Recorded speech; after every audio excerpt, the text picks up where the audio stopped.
Let's talk about some of the games from that first season then. I mean, how well do you remember scoring those goals against Burnley? Because they would have been your first goals for the club. Yeah, I remember the two of them. The first one was a header from a corner, and the second one, someone played me through and a keeper come out and I smashed it over his shoulder. Obviously enjoyed him as a striker. He'd been scoring in pre-season, and I knew I was a better player when I was confident, so that sort of raised me confidence and put me in a better place then moving forward. Obviously the lads were all delighted for me, so that as well added to sort of the enjoyment of the year. And it was a big win for us because Burnley were a sort of a much bigger club than Tranmere at the time, so it was a big scalp for us as well. You were a League Cup specialist by the looks of that first season. 6 appearances in the League Cup, 5 goals, because you scored again in the second leg against Burnley. I think you scored against, in fact you did, you got 2 against Port Vale in the second round.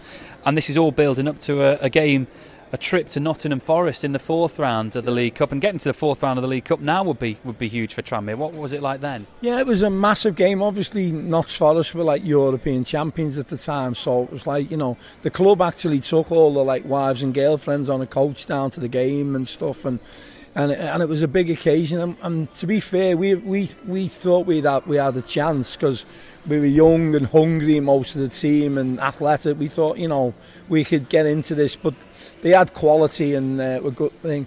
I had a chance early doors and probably took a bit too long, and Anderson came from nowhere, and I thought, wow, he's quicker than I thought, you know what I mean?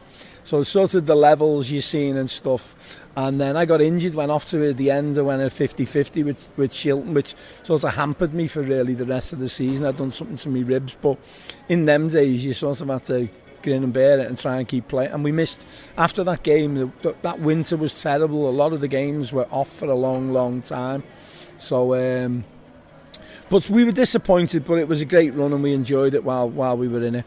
You're right, there was one game after that against Mansfield, and then you didn't play for a month because I assume, as you say, the weather. Did you have a conversation with Clough at all on the day? Yeah, I was the only one who had a conversation with Clough, to be fair. I didn't like sort of being in the dressing room before the games because everybody used to be getting your ears, and at the time obviously I was scoring.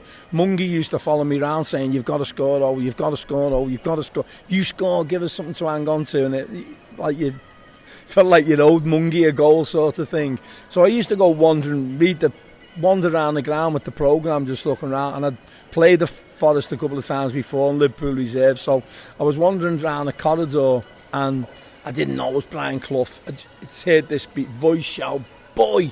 So I thought, I'm not exactly a boy, but I turned and he was one end of the corridor, and I thought, look, Brian Clough, you know what I mean, shouting at me, and I thought, maybe I shouldn't be here. And then I looked, he was shouting over me to this young apprentice of Forest. He called the kid come running back, and I was walking back up to go to the dressing room. I thought, I best clear out.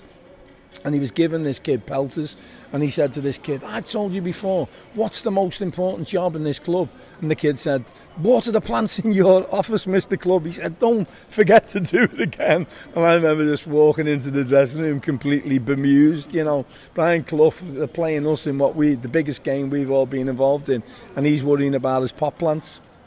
Who was marking you that day, can you remember? Yeah, Des Walker mainly, because obviously I was quick and he was quick, so it was a good race. So, but I remember the sort of outstanding player on the pitch was John Robertson, and obviously having played at Liverpool and stuff, and the great rivalry, and we'd had to as reserves play as Forest against the first team a number of times when they played them in training.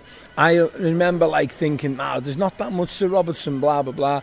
But I remember we could be the dogs of war, and I remember 6 of us trying to tackle him, and he'd still come through and get his cross in. He was a fabulous talent, and they were brilliant with us after the match as well. The Forest lads, to be fair, you know what I mean. In what way? They took us out for a drink. We stayed down in Nottingham after the game, and they took us out for a drink. They came back to the hotel with us. They sat round. We all had a few beers and something to eat with them. And they were just, considering they were the European Championships, laughing and joking. They stayed in touch with certain lads and all. Honestly, they were fabulous.